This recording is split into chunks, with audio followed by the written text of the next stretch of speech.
पेश हो चुका है। अब बजट को लेकर के भी कुछ ऐसा रहता है कि सर बजट समझ में नहीं आता।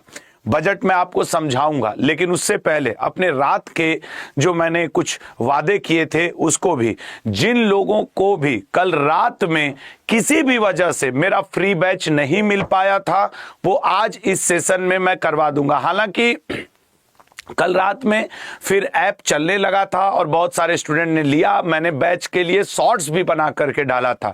अच्छा, और कल रात की जो मैंने पूरी 900 करीब 900 प्लस क्वेश्चंस की जो पीडीएफ थी वो भी आज इस सेशन में मैं आप लोगों को दे दूंगा, ठीक है ना। लेकिन पहले हम लोगों का जो 20 से 30 मिनट बजट के लिए, कोई बात नहीं, मतलब था, वो मैं आपको बजट पहले पढ़ा दूं। क्या मेन बजट करा, बहुत आसान से समझा जाएगा। उसके बाद बैच भी आपको फ्री दे दूंगा और कल रात वाली पीडीएफ भी, कोई दिक्कत नहीं है, ठीक है ना।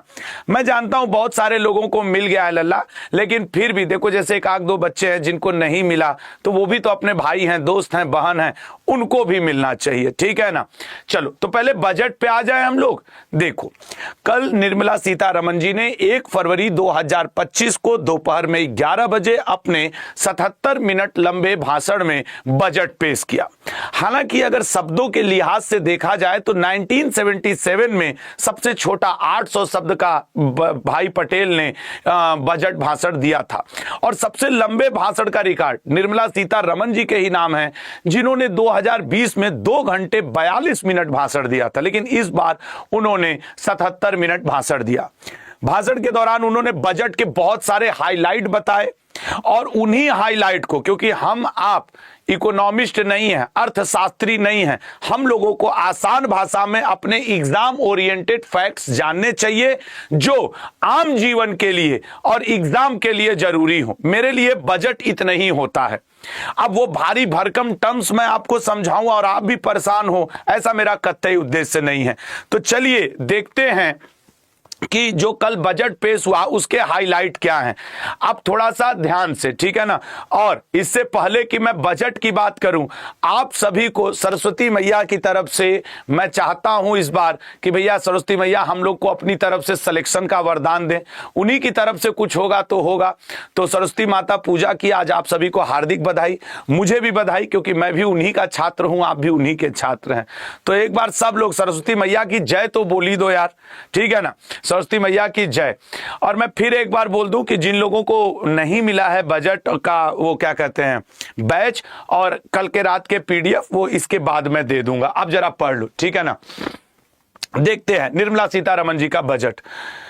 निर्मला सीतारमण जी ने 8वां बजट लगातार पेश किया है। पॉइंट नंबर 1, इसमें इस बजट को प्रधानमंत्री जी ने ज्ञान का बजट, आम आदमी का बजट, ज्ञान का बजट भी कहा है, और याद रखना आम आदमी का बजट भी कहा है, आम आदमी का बजट कहा है।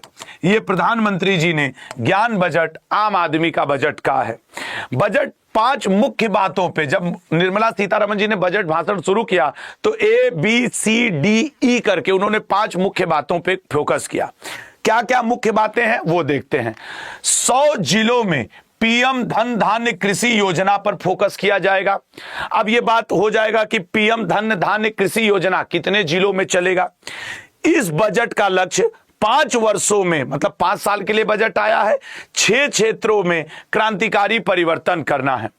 और जब बजट भाषण दिया जा रहा था तो बजट के 4 शक्तिशाली, ठीक है ना, 4 शक्तिशाली इंजन बताए गए। कौन कौन से? एक इंजन बताया गया कृषि, कि हमारे भारत देश का एक इंजन है कृषि। अब ये चारों शक्तिशाली इंजन आपसे पूछ सकता है।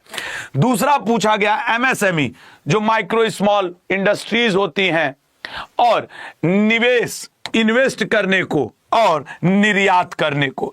ये 4 शक्तिशाली इंजन बताए गए पूरे बजट के, 4 शक्तिशाली इंजन। उसके बाद निर्मला सीतारमण जी ने कहा कि भैया ये 4 शक्तिशाली इंजन तो हैं, सबसे ज्यादा जो घोषणा बजट में हुई बिहार के लिए हुई। बिहार के मखाना किसानों के लिए मखाना बोर्ड का गठन किया जाएगा, ताकि बिहार में मखाना, आपको याद हो तो बिहार के मखाना को जीआई टैग भी है, इस मखाना के पास जीआई टैग भी मौजूद है। तो मखाना बोर्ड का गठन होगा ताकि मखाना क्षेत्र में लगे कृषकों को फायदा हो।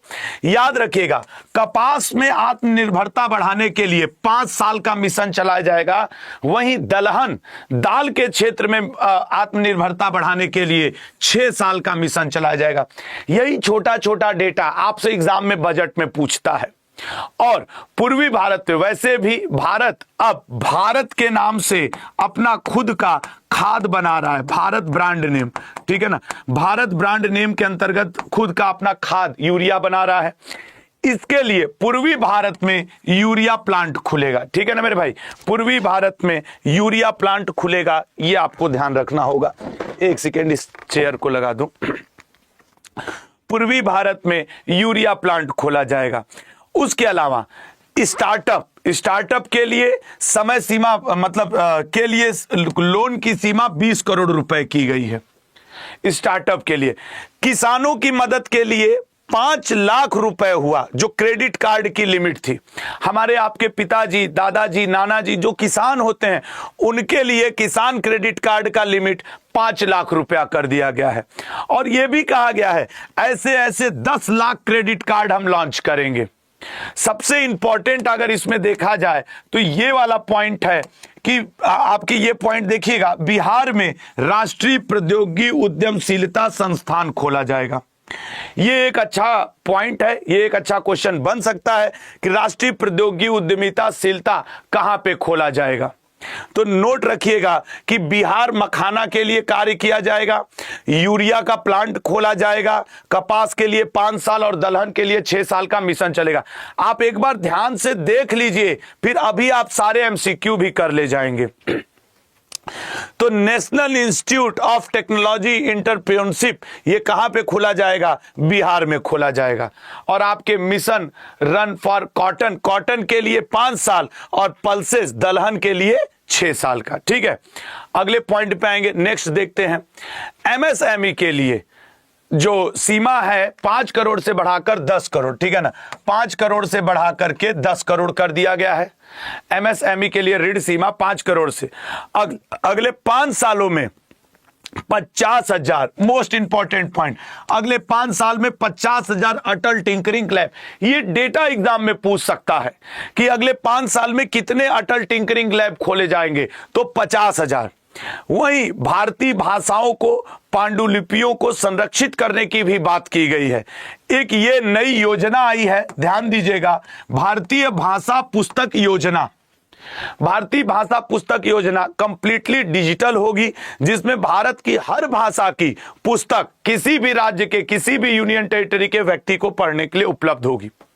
देश को चलाता है टेक्नोलॉजी, ऐसा कहते हुए कृषि टेक्नोलॉजी वित्त मंत्री ने आईआईटी पटना, इस बार थोड़ा सा बिहार में ज्यादा ही अच्छी व्यवस्था बनी थोड़ी सी, अब वो अच्छी चीज भी है। आईआईटी पटना को फाइनेंस किया जाएगा और वहां पे छात्रावास खोला जाएगा। अच्छा देखो, कई लोग इस बजट में ये कह रहे हैं बिहार को सर ज्यादा चीजें मिली। अरे कौन सा आईआईटी है जहां पे छात्रावास नहीं है? मतलब बिहार को पहले ही पीछे रखा गया था ना, अब उसको दिया जा रहा है। तो मैंने कल न्यूज में देखा, कई लोग कह रहे थे कि सर बिहार के लिए ये बजट आया है क्या? नहीं, ये बिहार के लिए बजट नहीं आया है। सोचने का तरीका होना चाहिए। भारत के जितने आईआईटी हैं सब में हॉस्टल था, यहां पे नहीं था, अब खोला जा रहा है। तो इसका मतलब है ना कि ये पिछड़ गया था। जितने भी राज्य हैं जहां पे जिसका प्रोडक्शन ज्यादा होता है उसका ऑफिस है। आप आइए, दलहन बोर्ड कहीं पे है, कहीं पे तिलहन बोर्ड है, कहीं पे कोई बोर्ड है। तो फिर अब जब बिहार में मखाना का हो रहा है प्रोडक्शन, तो मखाना बोर्ड खुल रहा है। तो क्यों लोग ये कह रहे हैं? हालांकि हाँ, कई लोग बोल देते हैं सर, तो देखो सोचने का तरीका है लल्ला। कहीं गन्ना बोर्ड बना हुआ है, कहीं तंबाकू बोर्ड बना हुआ है, तो क्या फिर इसका बोर्ड नहीं बनना चाहिए था? खैर, 5 आईआईटी में शिक्षा बेहतर की जाएगी और आईआईटी में 6,500 सीटें और बढ़ा दी जाएंगी। आईआईटी में 6,500 सीटें बढ़ेंगी, ये एक डेटा है, ठीक है ना। तो ये देखेंगे, अगले पॉइंट पे आएंगे, सेम चीज इंग्लिश में है। नेक्स्ट देखते हैं, लेदर स्कीम, ये है आप लोगों के लिए काम की चीज। लेदर स्कीम योजना लाई जा रही है, इसमें 22 लाख रोजगार का सृजन होगा, मतलब लेदर से बनने वाली चीजों के लिए। और यही वजह है कि लेदर से बनने वाली चीजें सस्ती भी कर दी गई हैं, ठीक है ना। 5 साल में मेडिकल कॉलेजों में 75,000, जहां इंजीनियरिंग में 6,500, वहीं मेडिकल कॉलेज में 75,000। रीजन है, जब कोविड आया था तो लोगों को डॉक्टर तक नहीं मिल रहे थे, तो 75,000 सीटों को बढ़ाया जाएगा। दुनिया एआई की तरफ बढ़ रही है, आर्टिफिशियल इंटेलिजेंस की तरफ बढ़ रही है, तो भारत को भी कदम ताल तो करना ही पड़ेगा। इसके लिए 3 AI centre, artificial excellence centre खोले जाएंगे, और इसके लिए बजट में 500 करोड़ रुपया अलग से दिया जाएगा। 500 करोड़ रुपया। ई श्रम पोर्टल का गठन किया जाएगा। एक्चुअली आप बहुत सारे स्विगी से, जोमेटो से, जेप्टो से, ब्लिंकिट से बहुत कुछ मंगाते हैं, तो हम लोग को सामान देने के लिए डिलीवरी पर्सन आते हैं। भगवान न करे इनके साथ कभी कुछ गलत हो जाए, उस स्थिति में इनके लिए भी इंश्योरेंस लाया जाएगा, इनको भी ई श्रम पोर्टल पे क्या किया जाएगा, लाया जाएगा। भारत के प्रमुख हॉस्पिटलों में 200 डे केयर सेंटर खोले जाएंगे, 200 डे केयर सेंटर खोले जाएंगे। मोस्ट इंपॉर्टेंट की अगर बात करें, जो एग्जाम और नॉर्मल है, जल जीवन मिशन 2028 तक बढ़ा दिया जाएगा। जल जीवन मिशन 2028 तक। देखो, बजट होता बहुत आसान है, हम लोग अरे बजट इकोनॉमी का है, समझ में नहीं आएगा। क्या नहीं समझ में आ रहा है, सही सही बताओ। बस वो समझाने वाला और आसान शब्द, ये दोनों और आप जैसे श्रोता मिल जाए तो फिर बजट में क्या ऐसा है जो नहीं समझ में आ रहा है। क्लियर है ना। आओ लल्ला, अगले पॉइंट पे आते हैं, अगले पॉइंट पे आते हैं। अच्छा, जिन लोग को रात में बैच नहीं मिला था और जिनको पीडीएफ नहीं, मैं अभी दे के जाऊंगा, ठीक है ना, क्योंकि रात में वैसे वो काम करना शुरू कर दिया था। आइए अगले पे आते हैं। बिहार में नए ग्रीनफील्ड एयरपोर्ट खोले जाएंगे, था ही नहीं, अब खोला जा रहा है। तो कुछ लोग कहेंगे बिहार को मिल गया, क्या बिहार को, मतलब मेरा पॉइंट, मैं यूपी से हूं, मैं वाराणसी से हूं, पहले तो ये भी जान लो। ग्रीनफील्ड एयरपोर्ट, आज भी बिहार का पटना एयरपोर्ट अभी अच्छे कंस्ट्रक्शन में है। मैं अभी 15-20 दिन पहले पटना गया था, वहां का एयरपोर्ट बहुत नॉर्मल सा एयरपोर्ट था, बैठने तक की मैं सच कहूं तो समुचित व्यवस्था नहीं थी। अब उसको बड़ा बनाया जा रहा है, इंटरनेशनल लेवल का बनाया जा रहा है, तो ये तो सभी के लिए सुविधाजनक है। 20,000 करोड़ रुपए का परमाणु ऊर्जा मिशन शुरू होगा, और सिर्फ बिहार नहीं, 120 जगहों के लिए उड़ान स्कीम लाई जाएगी। 52 पर्यटक स्थलों को, ये पर्यटक स्थलों में विशेषकर बुद्ध स्थल, विशेषकर बुद्ध स्थल को विकसित किया जाएगा। अब इसके पीछे का तर्क क्या है? हो सकता है क्योंकि देखो बौद्ध कंट्रीज बहुत सारी हैं, जब वो भारत में आएंगे तो पैसा लगाएंगे, डॉलर में, यूरो में, युआन में, येन में भारत को पैसा मिलेगा, सही है ना। तो बुद्ध स्थल विकसित होगा ताकि भारत को और पैसा मिले, इकोनॉमिक फ्लो और अच्छी हो जाए। पीएम रिसर्च फेलोशिप के लिए 10,000 फेलोशिप दिया जाएगा। देखो, जब तक सिर्फ ट्रेडिशनल पढ़ाई होगी, BA, MA, BSc, MSc, BTech, MTech, MBBS, research कौन करेगा यार? नई नई चीजें कौन लाएगा? लड़के लड़कियां आजकल हम लोग तो झट से किसमें घूम जाते हैं, BA, BSc, BCom, BTech, MTech, MBBS, police, दरोगा, ये बन लेते हैं हम लोग, इंजीनियर वगैरह। लेकिन जब तक रिसर्च नहीं होगा चीजें आगे नहीं जाएंगी, और इसलिए 10,000 फेलोशिप दिए जाएंगे। राष्ट्रीय जैव विविधता मिशन शुरू किया जाएगा, राष्ट्रीय जैव विविधता मिशन शुरू किया जाएगा, यह भी ध्यान रखिएगा। और अब भारत में लल्ला, अब भारत में जीन बैंक की भी स्थापना की जाएगी, जीन बैंक की। अच्छा सर, पूरे बजट में आम आदमी को किससे मतलब है? क्या चीज सस्ता हुआ, क्या चीज महंगा हुआ? तो मैं आपकी जानकारी के लिए बता दूं, इस बार के बजट में अगर हम लोग नोटिस करें तो लेदर से बने हुए, चमड़े के बने हुए सामान सस्ते कर दिए गए हैं। और अगर चमड़े के सामान सस्ते किए गए हैं तो आओ जरा उस पर बात करते हैं। सबसे पहले कैंसर की 36 दवाएं सस्ती कर दी गई हैं, अच्छा पहल है। मेडिकल के जितने उपकरण हैं, कोई ऑपरेशन में उपयोग हो रहा है, कोई बेहोश करने में उपयोग हो रहा है, मशीन उसीन, वो अब सस्ता होगा। इससे जो आम व्यक्ति का थोड़ा सा खर्च होता है वो बचेगा। ये वाला मोस्ट इंपॉर्टेंट पॉइंट है, बीमा क्षेत्र में 100% एफडीआई को मंजूरी मिल गई है, ठीक है ना। इलेक्ट्रॉनिक उपकरण सस्ते होंगे, मतलब अगर इस साल आप मोबाइल खरीदने जा रहे हैं तो मोबाइल आपको पहले से सस्ता मिलेगा। मोबाइल की बैटरी लेने जा रहे हैं तो आपको सस्ता मिलेगा। इलेक्ट्रॉनिक एलसीडी एलईडी टीवी हमको खरीदना था यार, मैं सही बता रहा हूं। एलसीडी एलईडी टीवी लेने जा रहे हैं तो वो आपको सस्ता मिलेगा। अगर आप ईवी कार इलेक्ट्रॉनिक व्हीकल लेने जा रहे हैं तो वो आपको सस्ता मिलेगा। मतलब कि इलेक्ट्रॉनिक जो खेल खिलौने हैं, खेल खिलौना जो है वो भी आपको, इलेक्ट्रॉनिक वाला यहां पे ई लिख दूं, इलेक्ट्रॉनिक खिलौना भी आपको सस्ता मिलेगा। वो जो हेयर ड्रायर वगैरह, मतलब हेयर ड्रायर तो इलेक्ट्रिक हो जाएगा, बहुत सारी ऐसी चीजें जो इलेक्ट्रॉनिक हैं वो अब सस्ती होंगी। लेदर के सामान, अब अगर आपको जूता खरीदना है, पर्स खरीदना है और लेदर का जैकेट खरीदना है, यहां पे दवा भी कुछ सस्ती हुई है, लेदर का जैकेट, वो सब कुछ क्या हो रहा है लल्ला, वो सब सस्ता हो जाएगा। तो अगर अब आपको जूता खरीदना है तो थोड़ा सा रुक जाइए, 2-4 दिन में सब माहौल बन जाने दीजिए।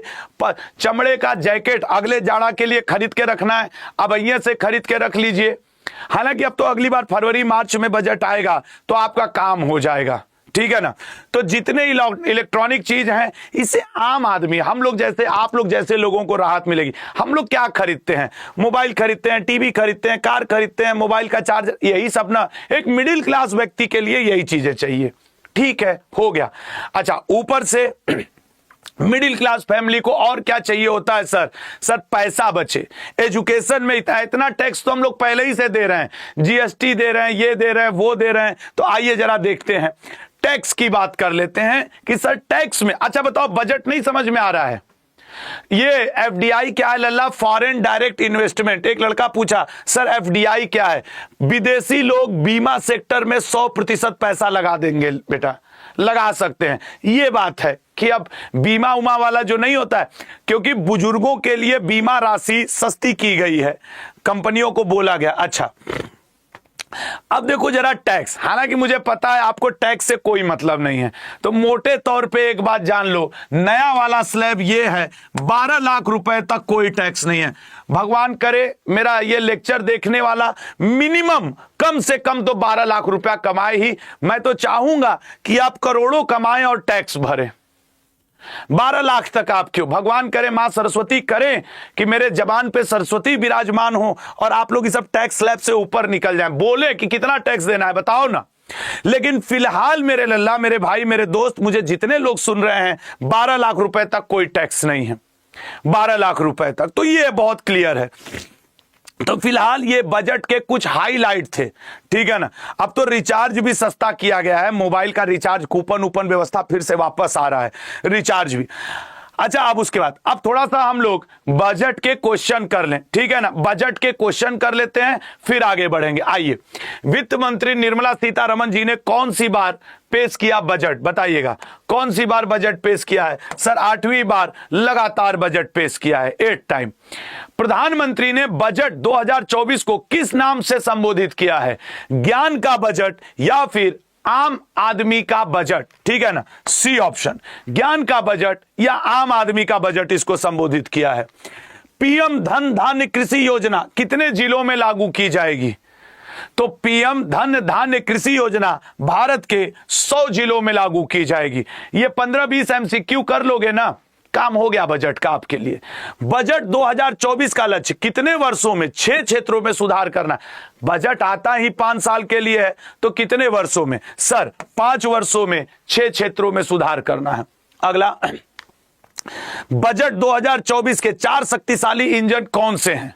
बताइएगा 4 शक्तिशाली। अब देखो, अगर आराम से पढ़ोगे तो आंसर कर दोगे। सर 4 शक्तिशाली इंजन कृषि, MSME, निवेश और निर्यात हैं। ए ऑप्शन करेक्ट है मेरा। अब हर स्टूडेंट सब सही करेंगे, मुझे बहुत प्राउड, बहुत अच्छा लग रहा है। मुझे लोग पहले, मुझे खुद ही बजट नहीं समझ में आता था जब मैं इंजीनियरिंग में था। अब मैं चूंकि हम लोग हैं मिडिल क्लास देहाती लोग, अपनी भाषा में आसानी से समझ लेते हैं। बिहार के मखाना किसानों के लिए क्या विशेष घोषणा की गई है? मखाना पर जीएसटी हटेगा? नहीं सर। मखाना निर्यात बढ़ाने की योजना बढ़ेगी। मखाना बोर्ड गठित होगा, मखाना का बोर्ड गठित होगा बिहार में। बिहार में एक आपके मिथिलांचल में कोसी बैराज योजना भी लाई जा रही है, कोसी बैराज योजना। अगला बी ऑप्शन इसका। अगला, कपास उत्पादन के लिए सरकार कितने वर्षों तक मिशन चलाएगी? कपास के प्रोडक्शन के लिए, कपास के प्रोडक्शन के लिए 5 वर्ष तक, ताकि उसके प्रोडक्शन को बढ़ाया जा सके। दलहन उत्पादन के लिए सरकार कितने वर्षों का मिशन चलाएगी? दलहन उत्पादन के लिए लल्ला सरकार 6 वर्ष का मिशन चलाएगी। नेक्स्ट, पूर्वी भारत में कौन सा नया उद्योग स्थापित किया जाएगा बजट 2025-26 में? बताइएगा। तो पूर्वी भारत में जो बजट किया जाएगा वो होगा, यूरिया प्लांट की स्थापना की जाएगी पूर्वी भारत में। नेक्स्ट देखेंगे, स्टार्टअप के लिए निवेश सीमा को कितना बढ़ाया गया है? सोच समझ के आंसर करना। स्टार्टअप के लिए निवेश सीमा को कितना बढ़ाया गया है? तो स्टार्टअप के लिए निवेश सीमा 20 करोड़ रुपए की गई है। किसान क्रेडिट कार्ड की सीमा हर घर से संबंधित है। हम लोग आज भी किसान परिवार से हैं, ये क्वेश्चन तो रट जाओ। किसान क्रेडिट कार्ड अब घर में बता देना कि 5 लाख रुपए तक किसान क्रेडिट कार्ड पे मिलेगा। पहले इतनी लिमिट नहीं थी लल्ला। बिहार में कौन सा नया संस्थान खोला जाएगा? राष्ट्रीय कृषि संस्थान, राष्ट्रीय विज्ञान संस्थान, राष्ट्रीय प्रौद्योगिकी उद्यमशीलता संस्थान, राष्ट्रीय चिकित्सा संस्थान। तो सर बिहार में राष्ट्रीय प्रौद्योगिकी उद्यमशीलता संस्थान, national institute of technology entrepreneurship. अगले पे आएंगे, एमएसएमई के लिए ऋण सीमा को कितना बढ़ाया गया है? सबसे ज्यादा आपके वो किया गया है, क्या कहा जाता है, रक्षा मंत्रालय को आवंटन हुआ है, ये याद रखिएगा, मंत्रालय में। एमएसएमई के लिए ऋण सीमा को कितना बढ़ाया गया है? सर डी ऑप्शन, 10 करोड़ किया गया है। अगला, अगले 5 वर्षों में कितने अटल टिंकरिंग लैब खोले जाएंगे? तो अगले 5 वर्षों में डी ऑप्शन 50,000। नेक्स्ट, भारतीय भाषा पुस्तक योजना का उद्देश्य क्या है? भारतीय भाषा पुस्तक योजना का उद्देश्य आपके अधिक पुस्तकें, भारतीय भाषाओं में अधिक पुस्तकें प्रकाशित करना, ये सारी चीजें हैं। आईआईटीज में कितनी सीट बढ़ाई जाएंगी? सर 6,500। मेडिकल में कितनी सीट बढ़ाई जाएंगी? 5 वर्षों में 75,000। अब आइए स्टैटिक वाला पोर्शन। भारत के पहले वित्त मंत्री कौन थे? सर भारत के पहले वित्त मंत्री आर.के. शनमुखम चेट्टी जी हुआ करते थे। बजट 2024 किस वित्तीय वर्ष के लिए पेश किया जाएगा? तो बजट 2025 होगा ना।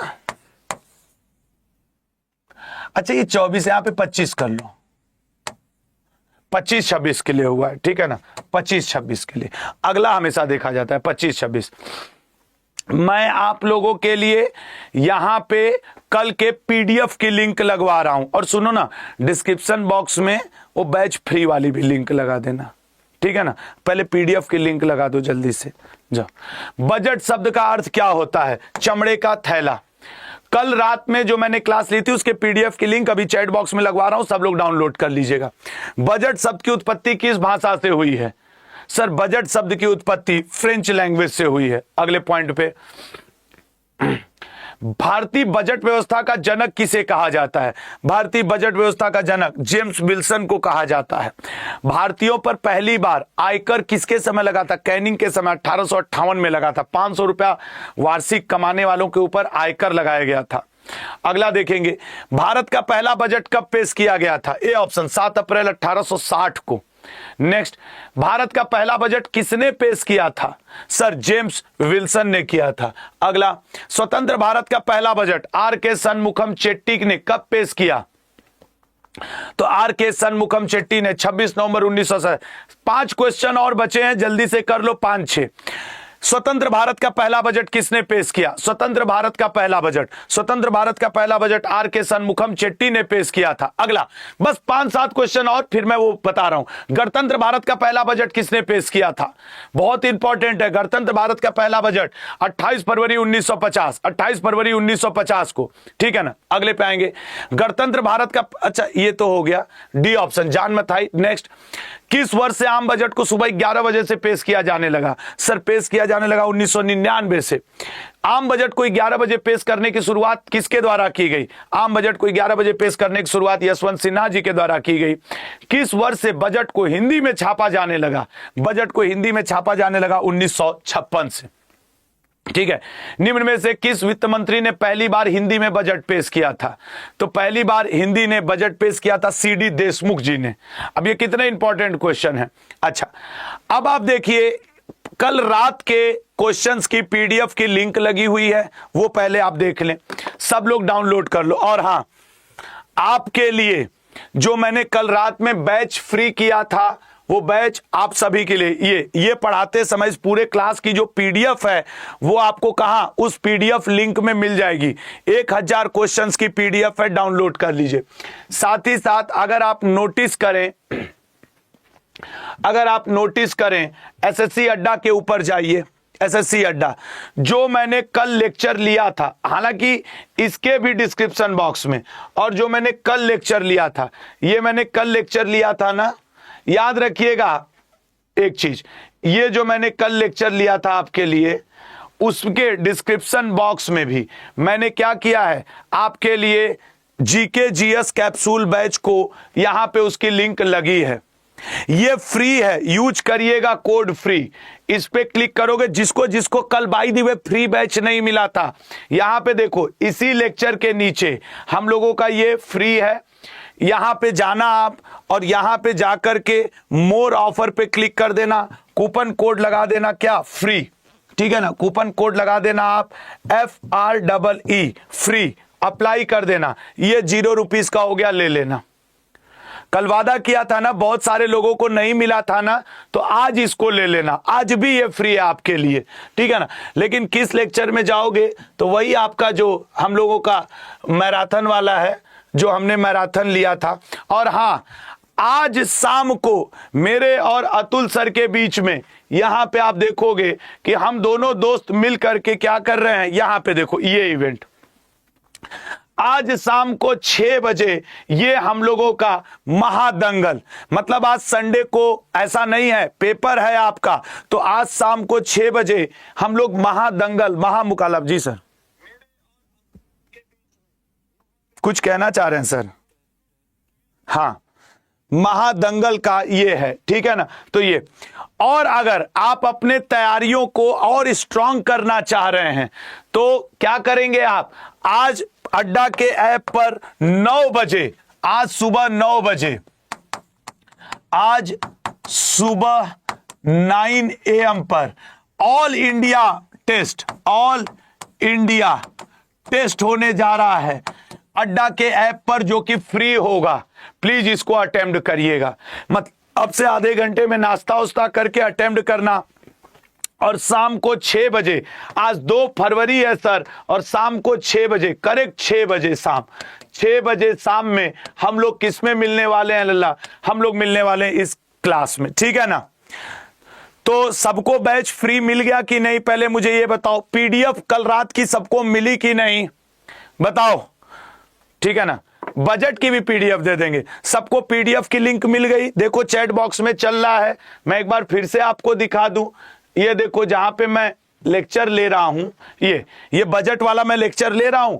इसी बजट वाले लेक्चर में यहां पे कल रात के लेक्चर की पूरी पीडीएफ लगी है, जो कल रात मैंने 1000 क्वेश्चंस 900 प्लस, उसके पीडीएफ की लिंक लगी है। जिनको बैच किसी वजह से फ्री ना मिल पाया हो, इसको लल्ला कहते हैं डिस्क्रिप्शन बॉक्स। इसमें जाओगे और यहां पे देखोगे तो वो आपके टेस्ट की लिंक लगी हुई है, ठीक है ना। टेस्ट की कह रहा हूं, उसकी क्या कहते हैं, अच्छा वो तो मैराथन में है ना। एक सेकेंड, ये देखो, ये है ना मेरा कल का मैराथन, ये वाला मेरा मैराथन है ना, इसी में जाना।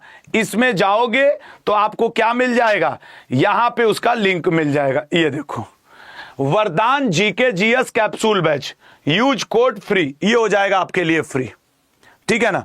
तो इस पे क्लिक करके आप सबको फ्री बैच मिल जाएगा, ठीक है ना। मेरे कल के मैराथन क्लास पे जाना, ये जो मैंने कल मैराथन लिया है, दिख गया सभी को? ये मैंने लिया हुआ है ना कल का मैराथन क्लास। और हाँ, आज भूलना मत 6 बजे, और अभी 9 बजे जाके आज के 2 काम है।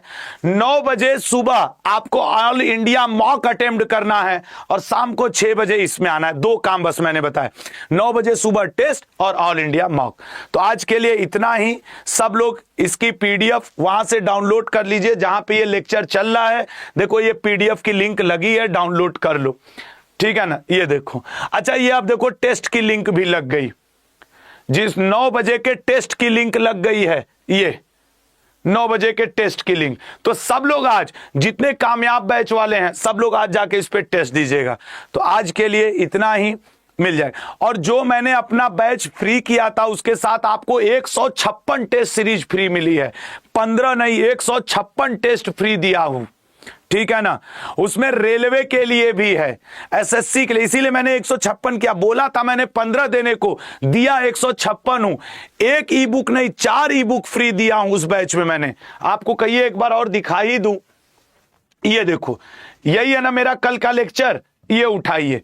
इस लेक्चर में आप इसके डिस्क्रिप्शन बॉक्स में जाइए, यहां मोर पे क्लिक कर देना, डिस्क्रिप्शन बॉक्स। यही बैच फ्री दे रहा हूं ना, आइए फ्री पे चलते हैं, फ्री पे चलते हैं। सर 459 का दिखा रहा है, नहीं, मोर ऑफर पे जाइए, यहां पे क्लिक करिए और फिर से टाइप करिए FREE फ्री, अप्लाई करिए और ये आपको 0 रुपीज में। सर इस बैच में हमको मिलेगा क्या क्या? देखो 146 मैंने बोला था, 146 मॉक टेस्ट फ्री हैं, 146 मॉक टेस्ट फ्री हैं, 7 ई बुक फ्री हैं और 15 आवर की मेरी ऑनलाइन क्लासेस जो कि रिकॉर्डेड फॉर्म में है, रिकॉर्डेड फॉर्म में है, वो फ्री है आपके लिए, ठीक है ना? क्योंकि अब इतना 4 तारीख को पेपर है, 15 घंटे पढ़ लेना, ये आपके लिए है। अच्छा, एक बात आपको और बता दें कि अभी भी कुछ लोग, जो लोग अभी जो मैं बजट वाला लेक्चर ले रहा हूं ना, इस क्लास के पीडीएफ की लिंक बजट में भी लगा दूंगा। जिनको और ना मिले, मेरा टेलीग्राम ग्रुप है, शाम को टेलीग्राम ग्रुप पिन रहता है, उसमें भी पीडीएफ मिल जाएगा, ठीक है ना? तो जय हिंद, जय भारत।